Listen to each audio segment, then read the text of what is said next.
책과 사람 사이의 거리를 생각합니다. 가까운 책방, 책방재기 김신일입니다. 반갑습니다. 네, 오늘도 여러분들에게 또 그래픽 노블, 좋은 만화 한 권 소개해 드리려고 하는데요. 이번에는 우리나라 작가님의 책을 소개해 드리려고 합니다.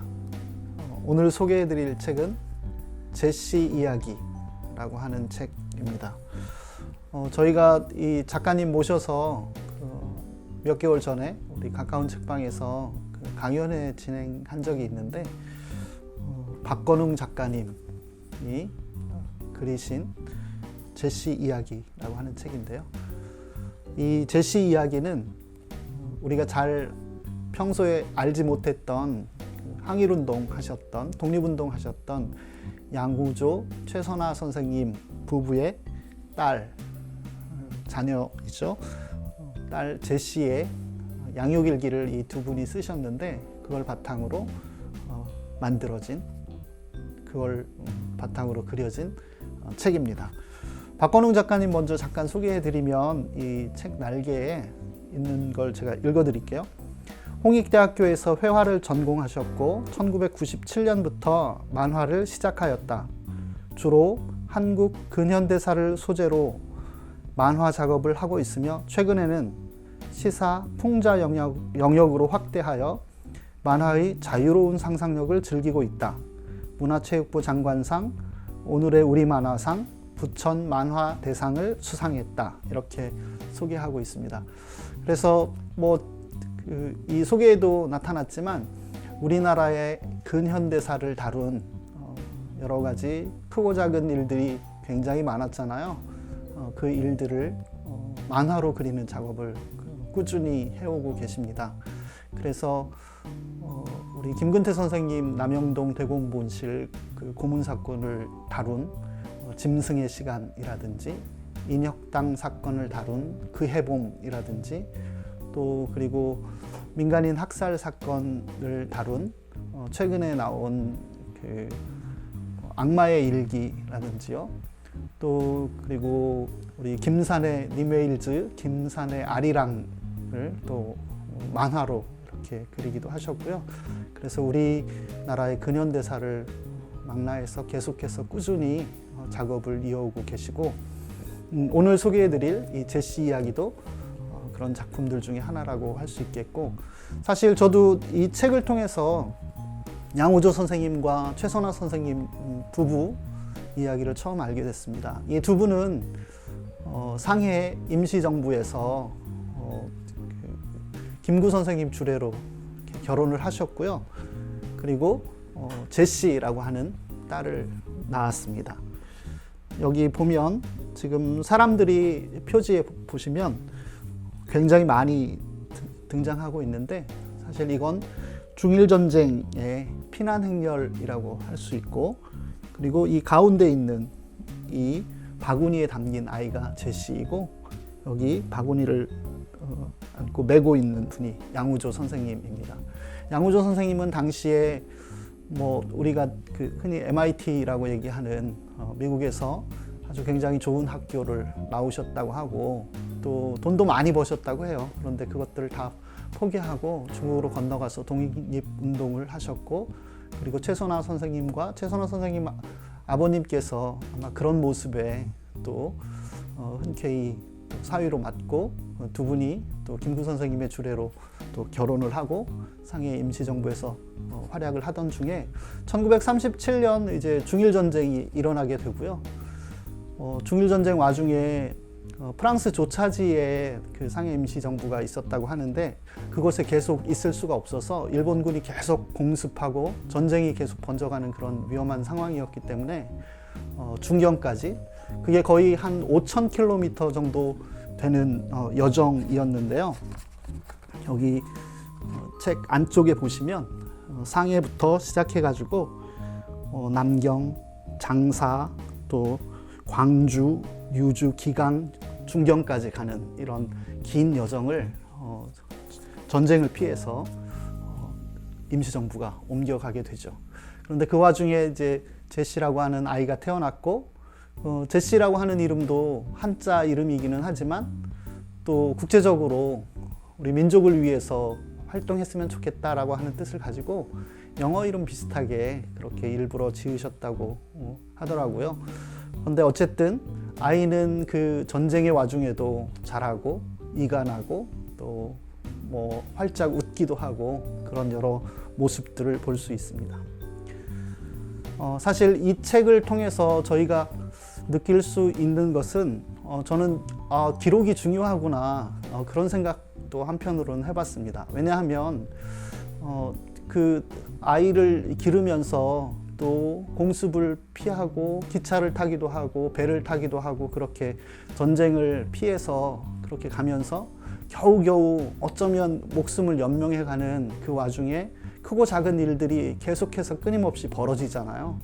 그것을 어떻게 그렇게 꼼꼼하게 기록을 하셨을까라고 하는 생각도 들었고 또 아이가 자라가는 모습도 잘 그려주고 있어서 굉장히 깊은 감명을 받았습니다. 이 그 책은 사실은 제시가 낳은 딸이 있어요. 그러니까 양우조 최선화 선생님이 그 부부가 낳은 딸이 제시이고 제시가 또 장성에서 결혼해가지고 낳은 딸이 김현주 선생님이라고 하는 분인데요. 미국 실리콘밸리에서 한국 학교장을 지내신 분이세요. 그래서 2019년이 저희 상해 임시정부 수립 100주년 되는 해였잖아요. 그 해에 정부 행사에서 초청돼서 연사로 이야기하는 모습을 제가 보기도 했는데요. 어쨌든 제시의 딸 김현주 선생님에게 최선화 선생님이 살아계실 때 그러니까 김현주 선생님이 대학생쯤 되었을 때인 것 같아요. 그 김현주 선생님 그러니까 외손녀에게 너희 엄마 어렸을 때 이야기 좀 보지 않을래? 그러면서 그 일기 양육 일기를 건네주셨고 그걸 책으로 정리해서 제가 이 제시 이야기에 소개된 걸 보면 제시의 일기 양우조 최선화 지음 김현주 정리 옮김 해서 해움이라고 하는 출판사에서 1999년도에 출판이 되었거든요. 그런데 그 책을 보고 박건웅 작가님께서 만화로 그린 작품이 바로 제시 이야기입니다. 그런데 그 제시의 일기는 안타깝게도 그 절판이 됐고 다시 이 제시 이야기를 펴낸 출판사가 우리나비라고 하는 출판사인데요. 우리나비에서 먼저 제시의 이야기가 출판이 되고 그리고 이전에 절판된 그 제시의 일기라고 하는 것을 2019년도에 다시 출판해서 책으로 냈습니다. 그래서 그 일기와 여러분들이 만화로 또 이렇게 보실 수 있는 작품이라고 할 수 있습니다.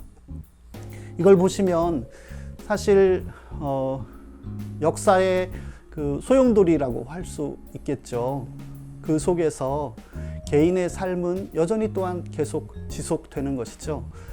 피난 가는 그 여정에서 그 전쟁의 와중에서 여러 가지 우여곡절과 일들을 겪게 되는데 이 책에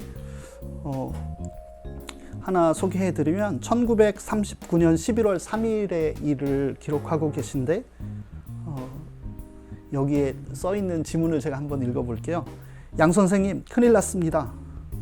조상 선생님 아버님께서 실종되셨습니다. 네? 뭐라고요? 그저께까지만 해도 뵀었는데 그래서 이분이 실종돼서 막 찾아서 헤매는데 강변에서 실신으로 발견되는 거예요. 그리고 추정하기는 스스로 목숨을 끊으신 것으로. 그래서 아내분이 먼저 세상을 떠나고 그리고 전쟁의 그 고통과 아픔 가운데에서 그렇게 미처 꿈에도 그리던 고향 땅을 밟아보지 못하고 나는 고향 땅에 묻히는 게 소원이라고 하셨던 분께서 이렇게 안타깝게 세상을 떠난 이야기도 나오고요. 또 하나는 제가 앞서 말씀드린 것처럼 기차를 타기도 하고 걷기도 하고 또 공습이 있으면 동굴에 숨기도 하고 또 물 사정이 좋지 않으니까 물을 겨우 구해서 백반이라고 하는 것 있죠. 그것을 넣고 막 휘휘 저어서 흙을 가라앉힌 다음에 그걸 겨우 끓여가지고 이렇게 식수를 되기도 하고, 또 날씨 때문에 고생하기도 하고, 이런 얘기들이 계속 있는데 1940년 11월 10일 얘기인데요. 기강에서 강기우라는 그 포구까지 가는데 그 거리가 160여리 밖에 되지 않는다고 해요. 그런데 크고 작은 여울이 108개나 있어서 굉장히 어려움을 많이 겪게 됩니다. 그 여울들을 지날 때마다 뱃사공과 선원은 근심을 하면서 노력을 해서 넘기는데, 금사탄이라고 하는 여울을 지나다가 탄에 걸려가지고 돌에 이제 이 배가 부딪히는 장면을 그려주고 있습니다. 막 비가 내리고 또 그러면서 폭풍이 치는 듯한 그런 장면을 그려주고 있는데, 배가 마치 뒤집힐 것처럼 깨질 것처럼 그런 장면을 극박하게 그려주고 있고, 사공은 하늘을 우러러보며 간곡히 구원을 청하고, 선원들은 사색이 되어 노력을 다해 구원해냈다, 이렇게 기록하고 있습니다. 이런 와중에도 아이는 계속해서 자라게 되죠. 그리고 그것을 그래픽 노블로 박건웅 작가가 너무나 멋지고 훌륭하게 우리에게 전해주고 있습니다. 꼭 한번 여러분들이 보셨으면 좋겠고요. 특별히 저희 책방에도 우리 작가님께서 몇 번 방문을 해주셨었는데 이걸 제게 특별히 선물로 주셨어요. 이건 제시 이야기가 프랑스판으로 번역이 돼서 이제 출판이 된 걸 프랑스어로 돼 있고, 제가 프랑스어는 못하기 때문에 어쨌든 그림을 이렇게 같은 책입니다. 같은 책인데 판형이 프랑스판이 조금 더 크죠. 어쨌든 이 앞에 직접 또 우리 작가님이 그림 그려가지고 사인까지 이렇게 해서 제게 선물로 주셨는데, 어쨌든 프랑스에서도 이렇게 출간이 되어 있고요. 프랑스판 표지를 보시면 공습 때문에 참혹한 그 모습들이 그려져 있고, 이 위에 그려진 모습은 제시의 동생이 또 둘째가 태어났는데 제니거든요. 제시와 제니와 함께 1945년 8월 15일 저희가 해방되잖아요. 그 이후에 이제 부산으로 다시 1946년도에 가족들이 우리나라로 돌아오는 배 위에서의 한반도에 이제 드디어 고향 땅에 도착했다라고 하면서 감격하면서 손으로 그곳을 가리키고 있는 그런 장면을 그려주고 있습니다.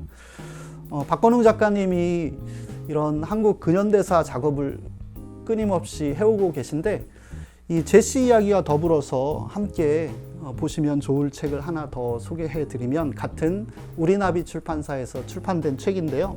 예난송이라고 하는 책입니다. 이것은 부제가 정율성 이야기 이렇게 되어 있는데, 다음에 기회가 되면 제가 이 책을 소개해 드리겠습니다. 오늘은 여러분에게 잊혀진 독립운동가 이야기, 제시 이야기, 우리나비 출판사에서 나왔고 박건웅 작가님의 책을 소개해 드렸습니다. 감사합니다. 다음에 또 뵙겠습니다.